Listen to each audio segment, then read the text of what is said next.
Hey guys, back at it with Robin Hood.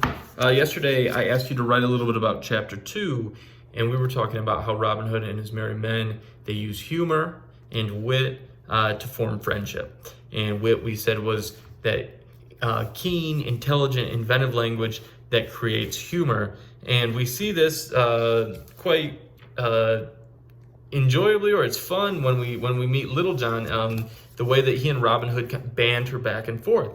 And as a reader, why is this important? Well, it has to do with the whole tone and the whole mood of the story. So it's important that you catch on to that. I know you all recognize the word tone. When you think about tone, you probably immediately think of your mother, right? Because we've all heard our mother say, "Don't use that tone with me." It's like this. It's saying that eat your broccoli, right? And then you say, "I hate broccoli." And your mother says, "Don't use that tone with me." But if you changed your tone and you said, "Mother, I simply do not like broccoli." Totally different tone, right? The two ways of saying it kind of communicate a different feeling. So anyway, this whole chapter has this tone of humor and comedy. Yeah, they're fighting, but they're not fighting in the same way that, say, when Robin Hood killed the forester in chapter 1. It's a whole different tone. And if we pay attention to the word choice, the choice of, or the words that the author uses, we can kind of pick up on that tone.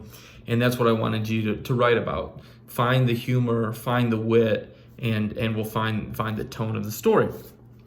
Let's look at when Robin Hood and Little John first meet. Let's look at page 24. And right now is when you can pause me. Unpause.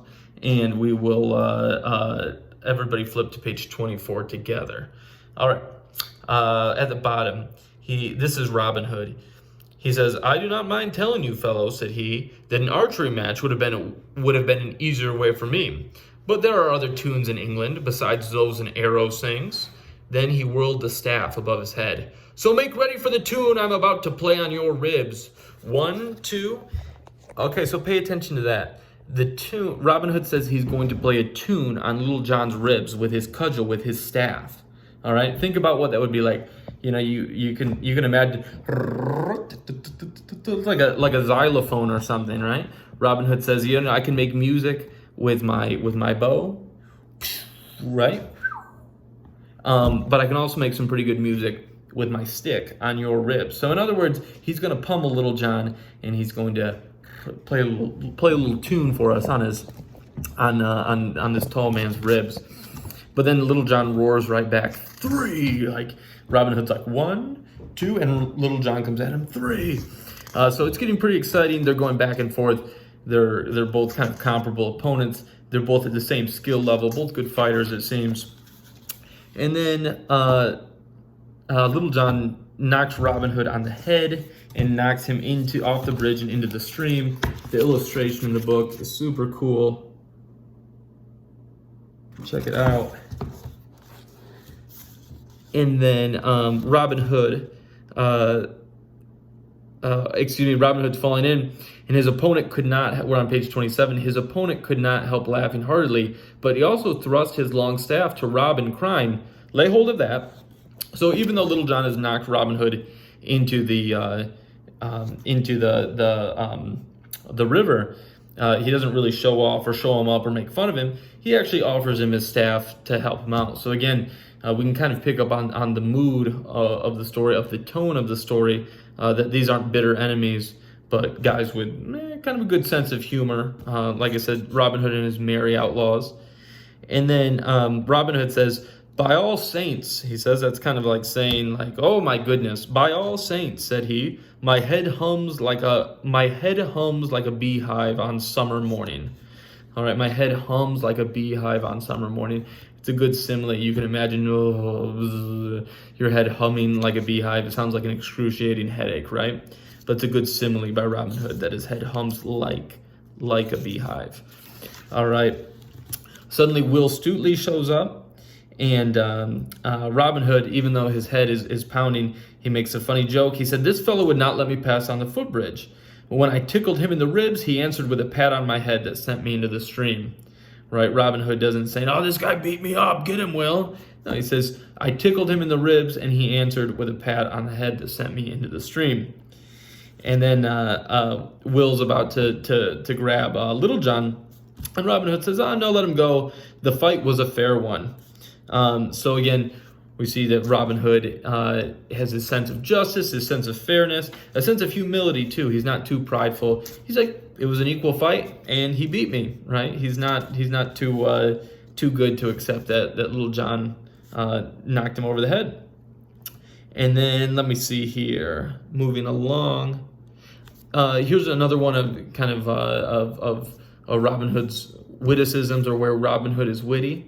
He said, he realizes that Little John actually came into the woods. He was crossing the bridge to join the merry outlaws. And Robin Hood says, "I'm glad you fell in with me, though I did all the falling." Now, to fall in with means to join a group. So if you fall in with a club, or you fall in with a regiment or something, it means you joined up. So Robin Hood says, "I'm glad you fell in with me. I'm glad you joined, even though I'm the one who did all the falling, all the literal falling. Robin Hood was the one who had to fall off the bridge. Little John wanted to fall in with his group."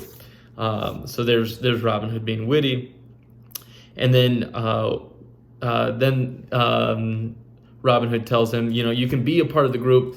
All we ask, just one little thing, is your whole mind and body and heart, even unto death, right? So that's not really a little thing. He's being ironic, but again, this adds to kind of the humor, or what makes the chapter funny. And then it says, Will Stutely, who loved a good joke, now kind of acts like he's baptizing Little John like a baby. He actually calls Little John a baby. He said, "The infant in our household must be christened, and I'll be his godfather. The stranger is so small of bone and muscle that his old name does not suit his purpose." He's saying, this giant man, right? He's like, "Oh, this guy's too little. We can't call him John Little. We got to come up with a new name." So he fills up a horn of water and dumps it on his head like in a baptism, and he says, "I christen you Little John." So he's not John Little anymore, but he's the famous Little John that we all know. And again, here's another good example of the wit and the humor of Robin Hood and his merry men. And let's see here. There was one more part that I wanted to reference. At the very end of chapter 2, Robin was happy with the day's adventure, even though he had got a good drubbing. For sore ribs and heads will heal, and it's not every day that one can find a friend as true as Little John. So we see through the fight and all their wit and banter back and forth and all the humor, it creates a friendship, right? They like each other because, well, they make each other laugh. They enjoy each other's company. That's why they're Robin Hood and the Merry Men. They're likable guys. They're guys that you want to hang out with. Ladies and gentlemen, if you had any trouble writing a paragraph on where the wit and the humor was in chapter 2, we've gone through some examples. You can keep working on that. Right now, read chapter 3, how Robin Hood turned butcher and entered the sheriff's service. I'm sure it'll be exciting. Don't worry about any writing for chapter 3. Just enjoy the chapter, and feel free to comment on the video if you have any thoughts on the book. All right, take care.